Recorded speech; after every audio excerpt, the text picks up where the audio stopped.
नमस्कार श्रोते हो. दीपक रेगी कथाकथन चॅनलवर तुम्हा सगळ्यांचं मनापासून स्वागत. श्रोते हो, आज तुम्ही ऐकणार आहात जगन्नाथ शिंदे सरांची आणखीन एक पोलीस चातुर्य कथा, नरभक्षक. ठाणे अंमलदार, पोलीस हेड कॉन्स्टेबल, सहाय्यक पोलीस फौजदार आणि PSI एका टेबलाभोवती बसलेले होते. त्यांच्या शेजारच्या मुख्य खुर्चीवर पोलीस निरीक्षक राजेंद्र सूर्यवंशी बसले होते. सर्वांचे चेहरे गंभीर होते. पोलीस निरीक्षक राजेंद्र सूर्यवंशींनी बोलायला सुरुवात केली. हे बघा, आपल्याला टीमवर्क करायचं आहे. प्रत्येकाला आपल्या जबाबदारीची जाणीव व्हावी. तुम्हाला PSI भगीरथ राजे दिलेत. भगीरथ राजे हे शार्प शूटर आहेत, कर्तव्यनिष्ठ आहेत. विशेष करून त्यांनी दहशतवादी एरिया आणि मुंबईमध्ये अतिरेक्यांच्या विरुद्धच्या मोहिमेत केलेलं कार्य हे राष्ट्रपतींनी गौरवलेलं आहे. नरभक्षकांचा बंदोबस्त ते निश्चित करतील याचा मला विश्वास आहे. पण लक्षात ठेवा, ते शिस्तीचे भोगते आहेत. कामातली कसूर त्यांना मान्य नसते आणि त्यांचंही बरोबर आहे, कारण एक चूक जीवावर बेतली जाऊ शकते. तुमच्यापैकी योग्य माणसांची ते सहकारी म्हणून निवड करतील. तेवढीच माणसं त्यांच्यासोबत असतील. बाकी 50 माणसं बंदोबस्ताला भागात असतील, अर्थात सगळे हत्यारबंद असतील. बाकीचं नियोजन भगीरथ राजे करतील. भगीरथ राजे, आता आपण बोला. भगीरथ राजे बोलायला लागले. या जंगली तालुक्यात नरभक्षकानं धुमाकूळ घातला आहे. आजपर्यंत रेकॉर्डवर 11 मुलं, स्त्रिया, पुरुष यांची बळी गेल्याची नोंद आहे.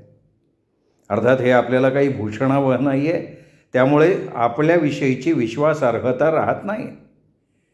एक नरभक्षक 4 महिन्यात 11 माणसांचा बळी घेतो, हेच मुळी चांगलं नाही आहे. आत्तापर्यंत झालं ते झालं. आता आपल्याला साहेब सांगतायत तसं टीमवर्क म्हणून काम करायचं आहे. ठिकठिकाणी आपल्याला चौक्या उभ्या करायला लागणार आहेत.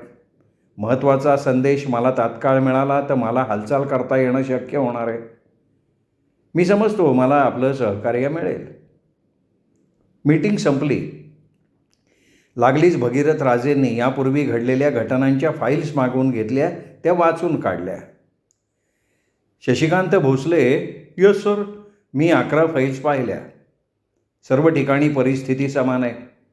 मध्यरात्रीच्या सुमाराला नरभक्षक येतो, माणूस उचलून घेऊन जातो. हो साहेब, प्रत्येक पंचनाम्यात कुटुंबियांनी दिलेली माहिती नमूद केलेली आहे. नरभक्षक दरवाजाची कडी काढतो, दरवाजा उघडतो, कधी छपरावरनं घरात उतरतो, बारीतनं, खिडकीतनं आत उतरतो, आईच्या कुशीतलं बाळ उचलतो, नवऱ्याच्या मिठीतल्या बाईला घेऊन जातो. शशिकांत भोसल्यांनी माहिती पुरवली. भोसले, माझा याच्यावर विश्वास बसत नाही आहे. सर, मग लोक काय खोटं सांगतायत का? हे बघा भोसले, नरभक्षक म्हणजे माणसं खाणारा वाघ. शेवटी तो वाघ आहे. तो बंद दरवाजा कसा खोलेल? छपरावरून खाली कसा उतरेल? सर, पण वस्तुस्थिती तशीच आहे. ज्याच्या घरातली व्यक्ती गेली त्यांनी तसं सांगितलं आहे. हो सर. नरभक्षक पाहिला आहे कोणी? नाही सर, तो रात्री येतो. अंधार पडला की घराची दारं बंद होतात, मग रात्री बघणार कोण? याचा अर्थ हा नरभक्षक वाघ कुणीही पाहिलेला नाही. ओ सर. भोसले, मला सांगा, या भागात मेल्या माणसाच्या देहाचं काय करतात? जाळतात. कोणी व्यक्ती 5-25 वर्षात हरवली, कड्यावरून पडली, प्रेत मात्र मिळालं नाही, अशी एखादी घटना? नाही आहे. भोसले, हे बघ, वाघ नरभक्षक का होतो ते आधी लक्षात घे. वाघाला भक्ष्य मिळालं नाही, त्याला माणसाचं शरीर खायचा योग आला तर वाघ नरभक्षक होतो. माणसाचं मांस इतर प्राण्यांपेक्षा चवदार असतं. ते चवदार मांस मिळवण्यासाठी वाघ माणसाची शिकार करतो, नरभक्षक होतो. सर, तरीही माझ्या काही शंका आहेत.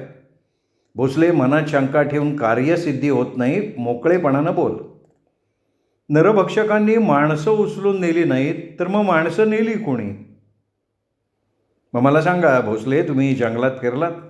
जंगलाची चाळण केली हो. गुहा, झाडांच्या ढोलीसुद्धा पाहिल्या. तुम्ही म्हणतात त्या नरभक्षकानं मांस खाल्लेलं असेल. बरोबर आहे? बरोबर आहे सर.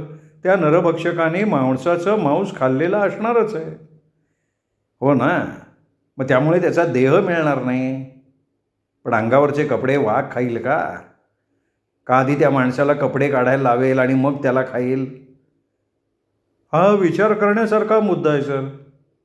बरं, मांस खाल्लं, मग हाडांचं काय? किमान डोक्याच्या कवटीचं काय? चाळण केलीत ना तुम्ही जंगलाची? सापडली कुठे हाडं, कवटी? का कपडे आणि कवटीसुद्धा वाघाने खाल्ली? भोसले, आणखीन एक मुद्दा आहे. चिमण्या कावळ्याच्या पायाचे ठसे मऊ मातीवर, नदीकाठी, ओलसर जागी उमटतात. तुम्ही पाहिलेत कुठे वाघाच्या पायाचे ठसे? त्या नजरेने आम्ही पाहिलंच नाही. मग उद्या पाहू. सकाळी निघायचं. ब्रेड ऑमलेट, उकडलेली अंडी, बिस्किट असे टिकणारे पदार्थ बरोबर घ्या. गुडघ्यापर्यंतचे बूट, गोल टोपी, शस्त्र, काठी सोबत ठेवा. तुम्ही माझ्याबरोबर जंगलात उतरणार आहात. चांगले 4 दिवस आपण जंगलात राहणार आहोत, फिरणार आहोत. भोसलेच्या काळजातच धस्स झालं. भोसले, तयारी आहे ना? साहेब, आपण गावोगावी गस्ती वाढवू. जंगलात फिरून काय मिळणार आहे? नरभक्षक असल्याचा पुरावा मिळेल. कुठेतरी तो मिळेल ना. पायाचे ठसे तरी मिळतीलच ना. आणि त्यांनी आपल्यावर हल्ला केला तर? मग आत्तापर्यंत 11 संख्या आहे, ती 13 होईल. भोसले, आपल्या हातात लोड केलेल्या बंदुका असणार आहेत. त्याला हल्ला करायची संधी आपण देणार का? चला हो, मी बरोबर आहे. तुम्हाला सुरक्षित घेऊन यायची जबाबदारी माझ्यावर. आता भोसलेकडे कारण सांगायला कारणच उरलेलं नव्हतं. दोघेही जंगलात उतरले. जरा कुठं कुसपुसलं, वाळका पाला वाजला तरी भोसले घाबरत होते. दिवसभर चालून ते डोंगरावर चढले. अंधार पडायला लागला. सूर्यप्रकाशात झाडांचे शेंडे फक्त चमकत होते. साहेब, परत फिरायचं का? नाही हो. मग राहायचं कुठे? इथे. इथे? भोसल्यांना धक्का बसला होता. अरे किती छान पठार आहे, हवेत गारवा आहे, आकाश पांघरून शांत झोप लागेल. मला नाही लागणार. मग पहारा देत बसा. भोसले, माणसांपेक्षा जंगलातले प्राणी मायाळू असतात. ते आपल्यावर हल्ला होत नाही याची जाणीव झाली ना की मैत्रीलाही तयार होतात. रात्री रातकिडे ओरडायला लागले. कुठेतरी दूरवर भालू ओरडत होतं. पालापाचोळा वाजत होता. भोसलेंना काही झोप लागली नाही. PSI भगीरथ राजे शांतपणे झोपले होते. सकाळी शेजारच्या ओढ्यावर सर्व विधी उरकले. पुन्हा पायपीट सुरू झाली. कुठे ससा, कोल्हा, लांडगा, रानगवा याशिवाय कुठलाही क्रूर पाणी भेटला नाही. 4 दिवस असेच गेले. दोघे परत पोलीस स्टेशनला आले. त्यांचं स्वागत झालं ते एका बातमीने. पाडव्यावरच्या 15 वर्षाच्या मुलाला नरभक्षकाने उचललं या बातमीने. भगीरथ राजे त्याच पावली हेड कॉन्स्टेबल जयसिंग राणेंना बरोबर घेऊन निघाले. पाड्यावर कोणी गेलंय? नाही. का? सगळे पोलीस घाबरलेले आहेत. दिवसा पंचनाम्याला जायला भीती कसली? आणि तुम्ही पोलीस आहात, कसं रक्षण करणार जनतेचं? बातमी आणली कोणी? पाड्यावरनं पोलीस पाटील आले होते. डोंगरचं घोडून दोघेही पाड्यावर पोचले तेव्हा दुपार झाली होती. रडारडी चालू होती. भगीरथ राजे आणि राणेंना बघताच एक फाटका म्हातारा पुढं आला. काय चला आला तुम्ही इथं? काय काम आहे इथं तुमचं? माणसामागं माणसं उचलतो या वाघ, आणि तुम्ही काय बी करत नाही. ते फॉरेस्टवाले तसेच फांदी तोडली तर केस घालतात. आता माणसं उचलली, कुठं लपून बसले ते. वाघाचा प्रकल्प उभारते म्हण सरकार. अरे ये की म्हणाव सरकारला. हे बघा बाबा, आता मी आलोय. माझी नेमणूक सरकारनं तेवढ्यासाठी केली आहे. तुझं काय बाबा, तू फिरतोयस म्हण जंगलामध्ये. बाबा, मी वाघाचा शोध घ्यायला फिरत होतो, गंमत म्हणून नाही. बाजूला व्हा, मला माझं काम करू द्या. भगीरथ राजेंनी जवळपासची पाहणी केली. अगदी मैलभराच्या त्रिज्येत फिरले. ओढ्याकाठी वाघाची पावलं दिसली नाहीत. माणसाला ओढत नेण्याच्या खुणा दिसल्या नाहीत. ते परत झोपडीजवळ आले. आता खरं खरं सांगा, रात्री झोपडीचा दरवाजा कुणी बंद केला? माझ्या हातानं ताटी बांधली होती. कशाने? याटाने करकचून गाठ आणली होती. सकाळी तशीच होती ती? नाही ना, दार साताड उघडं होतं. कुठे झोपला होतात? या की आत धावतो की. भगीरथराजे आतमध्ये गेले. हे बघा या इथं पल्ल्याड मी, मधी बायको, इथं पोरगा, आणि बायकोचा हात पोराच्या अंगावर होता. आणि तो हात वाघाने बाजूला केला. दुसरं कोण करणार मग? वाघच येऊन गेला याची काही निशाणी, म्हणजे ओढत घेऊन जातानाची निशाणी? लय जबरी वाघ आहे, उचलून पाठीव लादून नेला असन. मुलगा नाहीये हे कधी समजलं? फाटला. कोंबडा हरवला, उठलो, औशीला हाक मारली, ती उठली तशी बोंब ठोकली तिने पोरगं नाही म्हणून. साहेब, ज्या ज्या वाड्या वस्तीवरची पोरं बायका उचलल्या गेल्या ना त्या अशाच बरं का. राघोच्या वाडीत अख्खी बाई उचलली. पण हे वाघरू माणसं नेतंय कुठं ते काय कळेना.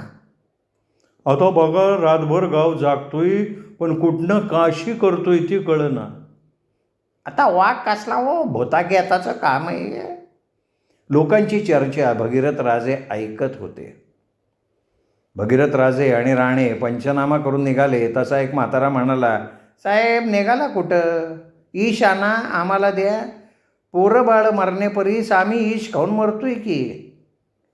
राजेंना वाईट वाटलं पण ते बोलले नाहीत. परतीच्या प्रवासात जयसिंग राणेला भगीरथराजे म्हणाले, राणे, वाघानं मुलाला नेलं असं तुम्हाला वाटतंय?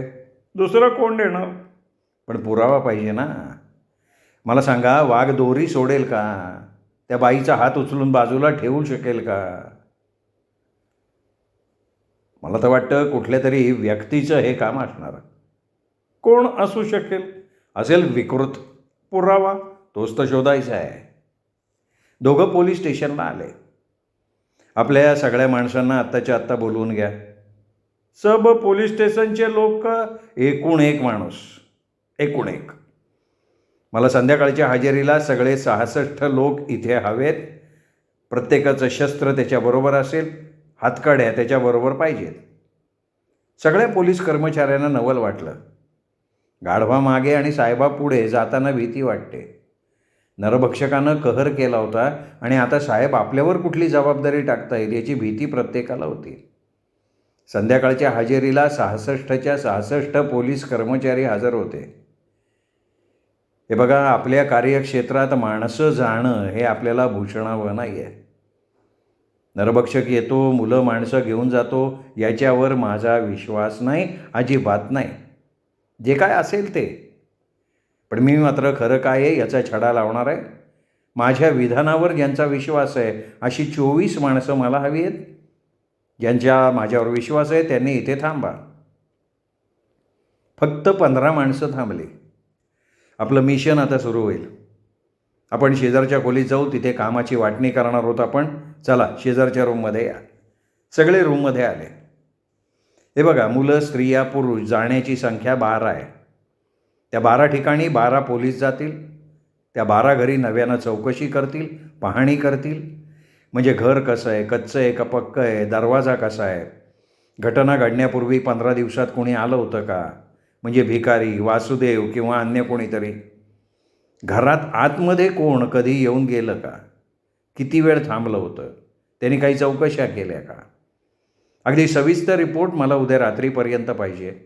काम गोपनीय, रिपोर्ट गोपनीय. अगदी बायकोला बापालाही समजता कामा नये. आता 12 माणसं 12 ठिकाणी जातील. आपल्याकडे 3 माणसं उरली. ते 3 कर्मचारी माझ्याबरोबर राहतील. ती 3 माणसं मी निवडतो. घरात रांजणे, गोळे तुम्ही माझ्याबरोबर असाल. उरलेले 12 लोक उद्या पहाटे घराबाहेर पडाल. आल्या आल्या रिपोर्ट माझ्याकडे द्यायचा. दुसऱ्या दिवशी पहाटे सगळेजण कामाला लागले, माहिती घेऊन आले. त्याचं संकलन रांजणे, खरात आणि गोळे यांनी केलं. त्या संकलनातून महत्त्वाच्या बाबी पुढे आल्या. घटना घडलेली घरं साधी दगडमातीची होती. घराचे दरवाजे साधे होते.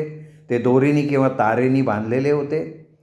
तिसरी बाब म्हणजे घटनेच्या अगोदर 1-2 दिवसात गोसावी कुणी फिरस्ते त्यांच्या घरी येऊन गेले होते. पाणी, भाकरी, चटणीचं निमित्त करून ते थेट घरात शिरले होते, बसले होते, जेवले होते. विजय बोराटे: जी सर. 12 कुटुंबात घडलेल्या या घटना योगायोग आहे? नाही वाटत. नरभक्षकानं ही माणसं सर्व्हे करायला पाठवली होती. असू नका, स्पष्ट सांगा. असं कसं होऊ शकेल? मग नरभक्षकावर सोडून कसे मोकळे झाला सगळे? आपला हलगर्जीपणा आहे. आपल्या हलगर्जीपणामुळे 12 माणसं गेली. हे कोणाला सुचलं कसं नाही? ठीक आहे, जे झालं ते झालं, आता होता कामा नये. गतीनं मोहिमा का? आता या क्षणी सगळेच्या सगळे पोलीस बाहेर पाठवा, गावं वाटून द्या, पालं बघा, झोपड्या बघा.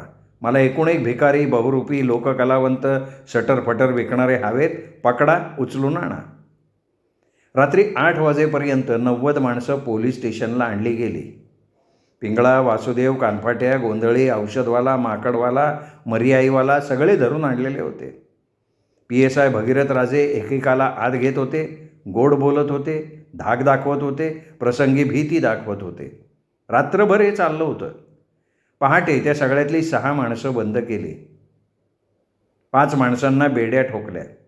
काठी लाठीनी कुत्र्यासारखं मारलं. माणसं निब्बार होती, मार खात होती, बोलत नव्हती. शेवटी भगीरथ राजेंनी 6व्याला उलटा टांगला तसे 4 पोपट झाले, बोलायला लागले. साहेब, आम्ही माणसं उचलतो, त्याचं पुढं काय होतं नाही माहिती हो. कशी उचलता? काय निरनिराळे रूपं वटवतो, कधी गोसावी, कधी पोंगेवाला, कधी ज्योतिषी, आणि मग थेट त्यांच्या घरात शिरतो, माहिती काढतो. दरवाजा कसा आहे, माणसं किती घरात, किती धोका आहे, आणि मग एका माणसाला उचलायला 5 जण जातो. दोघं आत घुसतो, एक दरवाजेच्या जवळ थांबतो, 2 पहारा देतात. जे दोघं आत जातात ते गुंगीच्या औषधाचा वास आतल्या सगळ्यांना देतात. हे गुंगीचं औषध घेता कुठून? ते एक साहेब देतो. पुढे त्या माणसाचं पुढे काय करता? मग 2 जण उचलतात त्याला, अंगत बाहेर आणतात. तो जागा होत नाही. गुंगीच्या वासाचा असर 3-4 तास असतो ना साहेब. ठीक आहे, पुढे त्या माणसाला उचलून आम्ही डांबरे रस्त्यावर आणतो. जागा अगोदर ठरलेली असती, तिथं गाडी येते, गाडी त्या माणसाला घेऊन जाते. ही गाडीवाली माणसं कोण आहेत नाही माहिती साहेब. हे काम का करता तुम्ही? पैसे मिळतात. एका माणसामागे किती? 2 लाख. 2 लाखासाठी माणसाची चोरी करता तुम्ही? उद्या तुमची मुलं बाळं कोणी उचलली तर? साहेब, चुकलं आमचं, एकदा माफ करा. PSI भगीरथ राजेंनी नवीन चाल खेळली. हे बघा, तुम्ही 5 जण, मी एकटा. तुम्हापैकी एकाला जगण्याचा अधिकार आहे. सत्य बोलेल त्याला जीवदान. माझ्या हातात रिव्हॉल्वर आहे. तू खोटं बोलतोयस असं वाटलं की मी गोळी घालणार. चल पुढे ये. एक पुढे आला. काय नाव तुझं? नवाब. वा नवाब. अरे, माणसं चोरणारा नवाब असतो का रे? साहेब, चुकलं. माणूस मृत्यूला किती घाबरतो याचं ते उदाहरण होतं. 5ही जणांनी माफी मागितली.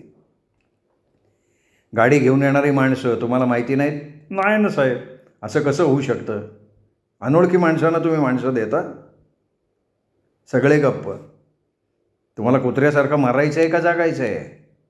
गाडी कोणाची ते मला समजलं पाहिजे. डॉक्टरची गाडी आहे. डॉक्टरची गाडी रस्त्यावर येते आणि मग ते माणसाला आपल्या गाडीत घेऊन जातात, पैसे देतात. तो माणूस कसा आहे? कोण आहे तो? पुरुष आहे, स्त्री आहे, मुलगा आहे, मुलगी आहे? नाही ना साहेब, नाही पाहिलं. भीती असती ना, सगळं काम घाईत चालतं ना साहेब. त्या माणसांची नावं नाही माहिती. गाडी कधी येईल? बुधवारी येते. दर बुधवारी रात्री 11-12ला. आणि व्यक्ती मिळाली नाही तर मग परत जाती गाडी. या बुधवारी गाडी थांबवायची. आणि माणूस ते बघतो मी. त्यांना बंद करून टाकलं. गुप्तता ठेवली. भगीरथ राजे, जयसिंग राणे, विजय बोराटे यांचा मंगळवारी रात्री कट शिजला. अहो सर, या धोका आहे. हे बघा, मुळापर्यंत जायचं तर धोका पत्करावा लागेल. ही साखळी आहे. या साखळीतले हे 5 एक कडी आहेत. बेशुद्ध केलेला माणूस पुढे कुठे जातो हे समजून घ्यायचं असेल तर धोका पत्करायला लागेल. त्यापेक्षा यांना बोलतं केलं तर? त्यांना पुढे त्या दिलेल्या माणसाचं काय होतं हे माहिती नाही. ते काय बोलणार आहेत? साहेब, जीवाला धोका आहे हो. माझ्या या पोलीस खात्यातल्या प्रत्येकाच्या जीवाला धोका असतो.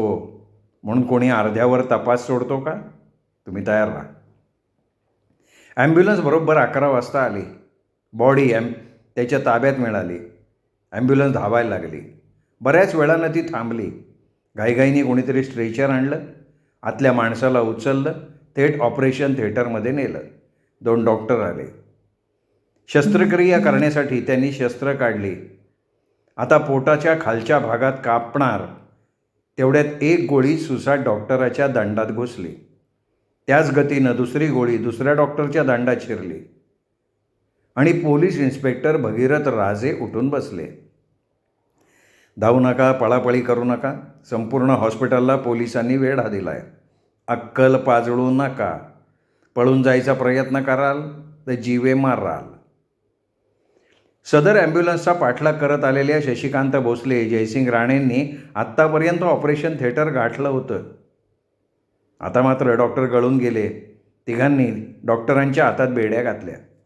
डॉक्टर साहेब, तुमचा खेळ संपलाय. मला वाटतं खरं बोललात तर तुमचे होणारे हाल टळतील. मी तुमचा कबुली जबाब घेण्यासाठी तुम्हाला जिवंत ठेवणार आहे, पण हात आणि पाय कायमचे बाद करणार आहे. याच ऑपरेशन थिएटरमध्ये मी मला हवी तशी शस्त्रक्रिया करू शकतो. भगीरथ राजेंनी दम दिला. दोन्ही डॉक्टर गप्प. बरोबर आहे. तुम्ही सुशिक्षित, देवदूत. लोकांचे प्राण वाचवणं हा तुमचा धर्म. तुम्हाला बोलतं करण्यासाठी असली गावठी शिक्षा करण्यात अर्थ नाही. झणझणीत कारवाई केली पाहिजे, नाही का? मिरची पावडर आणणार आहे, त्यांच्या जखमांवर टाका. थोडी डोक्यात टाका, थोडी तोंडात टाका आणि थोडी. साहेब बोला बोला, डॉक्टर साहेब बोला. त्या 5 जणांचा कबुली जबाब आहे आमच्याकडे. तो जबाब तुमच्या गाडीत माणूस आणण्यापर्यंत झाला आहे. आता पुढचं सांगा. आमचा ड्रायव्हर शांताराम आणि कंपाऊंडर राजाराम दोघे ॲम्ब्युलन्स घेऊन जातात आणि त्या व्यक्तीला इथे घेऊन येतात. त्या दोघांना आम्ही घेतलं आहे ताब्यात. पुढं बोल. आम्ही त्यांच्यावर इथे या ऑपरेशन थिएटरमध्ये शस्त्रक्रिया करतो आणि त्यांची किडनी काढतो. त्या किडनीचं काय करता तुम्ही? गरजवंतांच्या शरीरात त्या किडनीचं रोपण करतो. किती पैसे घेता एका किडनीचे? 30 लाख रुपये. आणि त्या 5 जणांना माणसं चोरायचे किती देता? 2 लाख. म्हणजे 28 लाख तुमच्या बापाचे. त्या माणसांची किडनी काढून घेतल्यावर पुढं काय करतं त्यांचं? दोघेही गप्प. मिरची पावडर आण रे. सांगतो साहेब, सांगतो. विद्युत दाहिनीमध्ये जाळून टाकतो. वा डॉक्टर वा. तुमच्या आईवडिलांनी तुम्हाला डॉक्टर केलं, त्या पैशाचा चांगला उपयोग करताय. तुम्हाला शिक्षा नक्की मिळेल. केलेल्या पापाचं परिमार्जन केल्याशिवाय वर जाता येणार नाही. चार्जशीट दाखल झाली. 15 दिवसाची पोलीस कस्टडी मिळाली. या 15 दिवसात अक्षरशः त्यांची जत्रा काढली. सगळे पुरावे गोळा केले. कोर्टात केस चालू आहे. दोन्ही डॉक्टरांना निश्चित फाशीची शिक्षा होईल आणि त्या 5 जणांना सश्रम कारावासाची किमान 15 वर्षाची शिक्षा होईल. श्रोते हो, तुम्ही ऐकत होता जगन्नाथ शिंदे लिखित कथा नरभक्षक. कथा कशी वाटली कमेंट करून जरूर कळवा. आणि चॅनल सबस्क्राईब करायचं राहून गेलं असेल तर प्लीज चॅनल तेवढं सबस्क्राईब करा. भेटूयात दीपक रेघे कथाकथन चॅनलवर. नमस्कार.